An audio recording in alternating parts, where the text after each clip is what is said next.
think this is the first time I've ever stepped foot in a train station that actually wasn't on Disney property.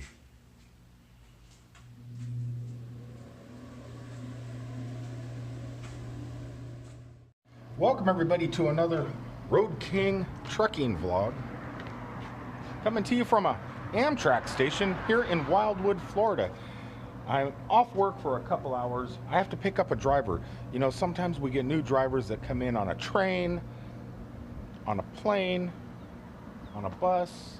Today it just so happens one of our drivers is coming in on a bus, or on a train, not a bus. But you look at those tracks. Definitely a bucket list item. Ride a train across the country.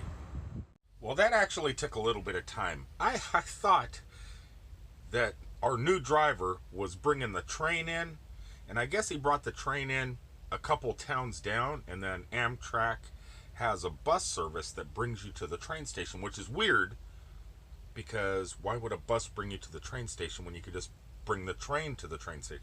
I don't know, but I was doing it as a favor. And now it is about time for me to go back to bed because I have to get up and deliver a load at 4:30 in the morning. So I need just a little bit of sleep. But what I wanted to show you guys real fast first was it's been quite a while since I've been home. I have not been back for maybe 3 weeks it's been. And I have not stepped foot in my RV in 3 weeks. What is the camera doing that for? So I went ahead and I parked my truck right outside the RV, and I came inside here, and lo and behold, I had 15 packages, 15 big boxes. Boxes the size of this. This is actually one of the boxes I received. It is, look at the size of this box. It is ginormous. Yes, you could tell when somebody really cares about you when they send you a gigantic box of toilet paper, right?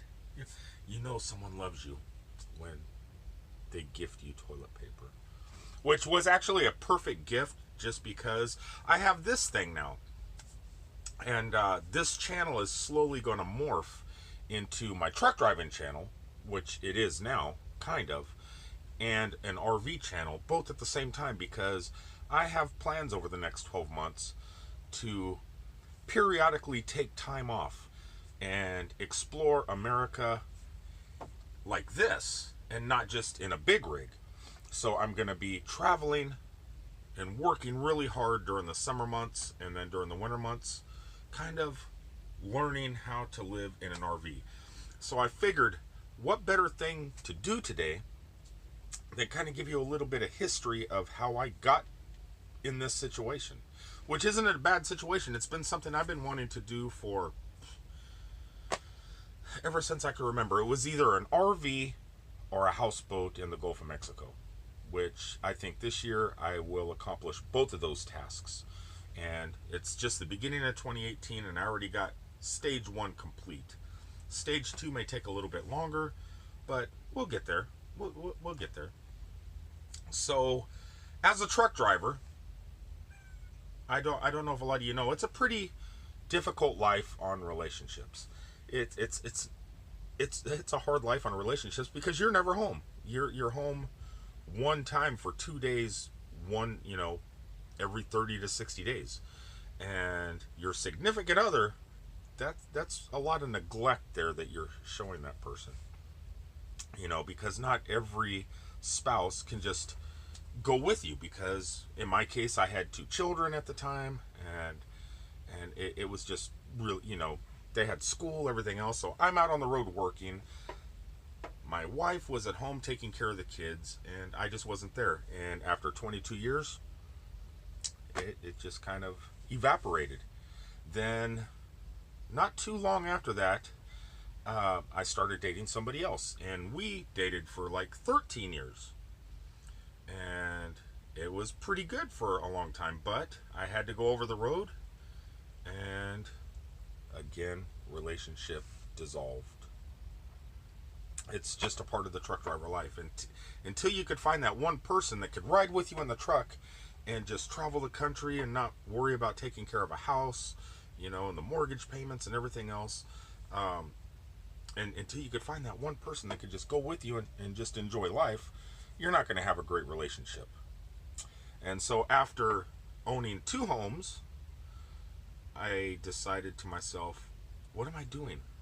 Why am I trying so hard to be in a relationship and live that American dream and possibly get another house and just be stationary and go to work and go home and go to work and go home? That's I've done that for so many years. It's not the life I want anymore. So I started looking on YouTube at videos on tiny houses, and you could do that too. Just on YouTube, just type in tiny houses and check out some of those things. They're pretty incredible. But for a proper tiny house to live off grid and solar power and everything else, you need to own a little bit of property, preferably out in the middle of nowhere, and you can live that kind of lifestyle. Or you can have a tiny house that is kind of like a trailer, that like a fifth wheel that you hook up and you build up a trailer into a house, and which is basically an RV. It's just you built it and it's just a tiny house. This is a tiny house in a way, I guess. I think it's a little bit bigger than a tiny house. This is a pretty large vehicle, but it's that tiny house living, the downsizing, and kind of getting rid of all that stress in your life. You know, it's who needs all that stress in their life? I know I don't. And over the last 12 to 18 months, I pretty much got rid of all that stress in my life. And this was one of the options that I thought of. This would even get rid of more stress. Why am I focused on thinking about, when I get off the road, what am I going to do? Right now, I could stay at Universal or Disney properties and just stay at resorts when I come home, which is great. I get pampered, and I love it.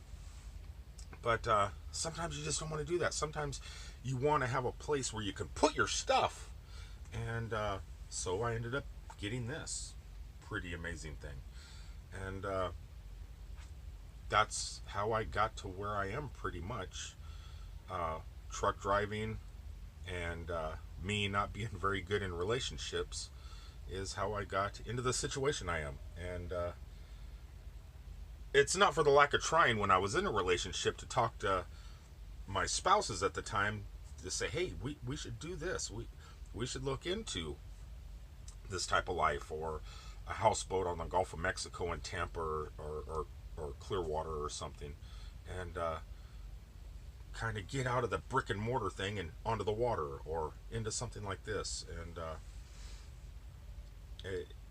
you know, one person can think one thing, another person thinks another. You're trying to meet in the middle. You don't always meet in the middle, and it's hard for a lot of people to do stuff like this. They're so focused on their lifestyle, and downsizing is not an option for them.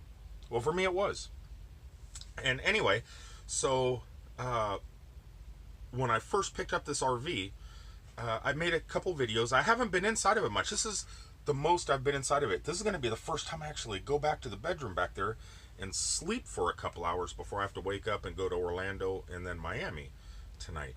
So I'm going to go back and sleep in the bed for the first time tonight. I'm pretty excited about that. But when I did shoot videos in here before, kind of giving you guys a walkthrough, when I got the thing, people were sending RV stuff, you know, because I don't know what I'm supposed to have. I don't know the first thing about owning a Motorcoach. I don't know how you put propane in. I don't know how I find a gas station where I could pull in and put fuel in. I don't know how to drain the sewage water or the water out of the shower and sink. I don't know what equipment I need. I've been watching YouTube videos like crazy. So people have been sending me stuff. And Steph Lake from Boise, Idaho actually sent me some toilet paper and this, which I think is going to help quite a bit, because this is VR vacationing for dummies. And that is me. I'm a dummy. And that's basically just like what I'm standing in right now. That's a motorhome just pretty much like mine. And so that's going to give me some research material.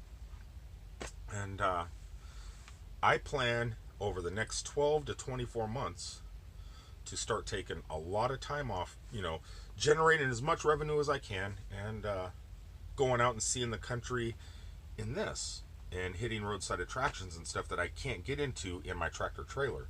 So that's kind of where this channel, my hopes are of this channel going. And so I just wanted to let you guys know that. And I have to keep touching this because it keeps saying gimbal is locked or something. But I just kind of wanted to let you guys know that where I'm going with this channel, and letting you know a little bit about my history of how I got to this place, and possibly asking for advice from you guys if any of you have tried living like this, or as a recreational person have had something like this, then could give me hints down below in the comment section of exactly what am I supposed to do. Like if a fan belt breaks, how do I repair the fan belt? I don't know. It's under a doghouse down there. How do you get down into the motor and change the fan belt? I'm lost. How do I jack this thing up to if I get a blowout in a tire? I don't know. I mean, I don't know if this book here is going to help me learn all that stuff, but we shall see. I don't know about this toilet paper. I don't know if I'm supposed to put chemicals in the tank. I have a lot to learn, and 12 months to 24 months, I don't know if it's enough time to learn it. I think it might be best just to vlog as I go along, day one as I start traveling and stuff like that, and just learn from mistakes and letting you guys see the mistakes I make, because who knows, maybe this type of lifestyle is going to be something that you're thinking to yourself, you know what, I can get away from all my bills and just enjoy life like that. Nothing's stopping me. So, and you may be able, I may be able to help you, and you could help me by learning, because there's a lot to learn. Anyway, keep this short and sweet. I do have to go get a little bit of slumber before I head over to Universal Studios and get my first drop off, and then head down to Boca, Miami area, and then it's time to relax and get a few days off. Learn a little bit about this thing. Head over to Universal Studios and Disney for my birthday Friday or Thursday or whenever my birthday is. I don't know. And just kind of relax. And that's what I'm going to do. So until the next time, guys, I love you all. Keep on trucking. I got to come up with something to say. Keep on trucking is very hokey. How about this? I love you all. Peace out, everybody.